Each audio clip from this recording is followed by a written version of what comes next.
کیا صورتحال ہے.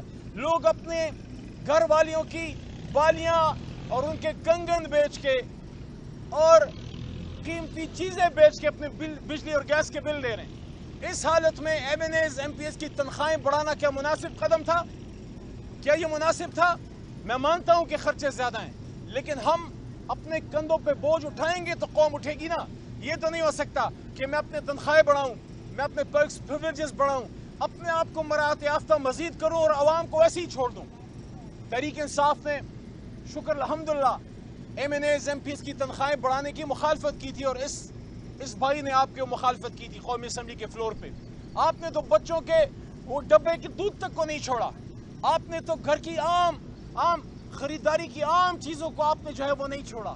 آپ نے تو عام آدمی جو موٹر بائک پہ ہے، یہ جو ہمارے کیمرے کے پیچھے بھائی کھڑے ہیں، وہ جو وہاں پیچھے کباڑ کے کام میں بھائی اب ہمارے بزی لگ رہے ہیں، یہ آدمی کے پاس ایک موبائل ہوتا ہے.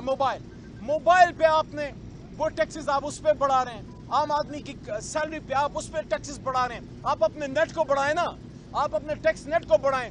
بڑے بڑے جاگیرداروں، بڑے بڑے بزنس مین، بڑے بڑے جو جنٹری اپنے آپ کو کہتی ہے، 75 سال سے جو مراعات یافتہ ہے، وہاں جاتے ہوئے آپ کے جو ہے ہاتھ کامتے ہیں.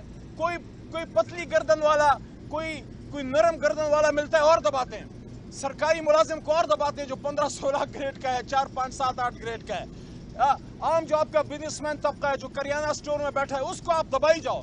لیکن جس کی موٹی گردن ہے اور خاص کر جس میں سریا فٹ ہو، اس سے آپ 440 وولٹ بجلی سے اتنا نہیں ڈرتے جتنا آپ اشرافیہ سے ڈرتے ہو. پھر آپ کہتے ہو ہم نے عوامی بجٹ بنایا.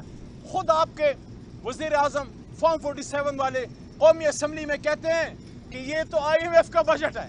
پہلے تو کوئی لیپا پوتی ہوتی تھی، کوئی شرم حیا ہوتی تھی، بندہ کوئی کہتا تھا، کوئی بات کرتا تھا، کوئی بہانہ بناتا تھا. اب کھلم کھلا کہتے ہیں کہ یہ تو آئی ایم ایف کا بجٹ ہے. تو ان حالات میں پاکستانیوں آپ سے پوچھ رہا ہوں، 2 سال سے تو عمران خان جیل میں ہے، پھر آپ کی کیا حالت بدلی؟ آپ کی زندگی بدلی. وہ آدمی تو کرونا میں نکلا ہوا تھا. جب دنیا میں کرونا میں بزنس بند تھا، ہمارا 3 کی GDP سے ملک چل رہا تھا. وہ اس کو مزدور کی فکر تھی، اس کو غریب کی فکر تھی. غریب کے ساتھ بیٹھ کے وہ اس کے ساتھ زمین پہ بیٹھ کے کھانا کھاتا تھا.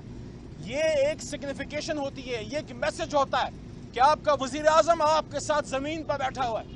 لیکن آج جو میں عمران خان صاحب کا ایک خاص میسج قوم کو دینا چاہ رہا ہوں، 6 جولائی کو ہمارا جلسہ ہے اسلام آباد میں. ہمارے سینئر وکلاء بھی موجود تھے اور آج طویل گفتگو ہوئی. خان صاحب سے میں نے پوچھا کہ خان صاحب اس جلسے کے لیے پاکستانیوں، خان صاحب سے میں نے پوچھا کہ 6 جولائی کے اسلام آباد جلسے کے لیے آپ کا پاکستانیوں کے لیے، اپنی قوم کے لیے اور خاص کر اپنے ورکرز تحریک انصاف کے ٹائیگرز اور ٹائیگریسز کے لیے، کارکنان کے لیے کیا میسج ہے؟ خان صاحب نے ایک لمحہ سوچا اور پھر انہوں نے کہا، علی آپ ان کو کہیے آزادی، آزادی، آزادی کے لیے ہر قیمت چکائیں گے. اور انہوں نے کہا رول آف لا، اور پھر حضور نبی کریم صلی اللہ علیہ وآلہ وصحبہ وسلم کا حوالہ دیا اپنے میسج میں کہ حضور صلی اللہ علیہ وآلہ وسلم نے فرمایا تھا کہ تم سے پہلے بڑی قومیں اس لیے تباہ ہوئیں کہ طاقتور کے لیے قانون اور ہوتا تھا اور کمزور کے لیے اور ہوتا تھا. تو خان صاحب نے مجھے کہا کہ علی پاکستانیوں کو کہو کہ ہماری سٹرگل رول آف لا کی ہے کہ طاقتور کو قانون کے نیچے لائیں.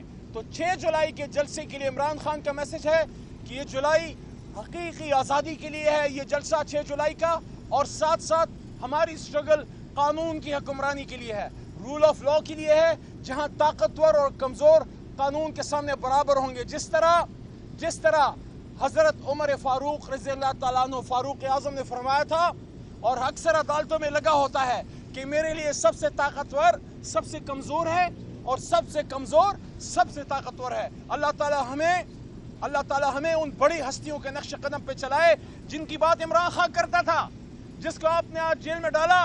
وہ وزیر اعظم کی کرسی پہ بیٹھ کے قوم کو ایڈریس کرتے ہوئے کہتا تھا کہ پاکستانیوں، نوجوانوں، آپ حضور صلی اللہ علیہ وآلہ وسلم کو آپ فالو کرو، ان کی سیرت کو فالو کرو.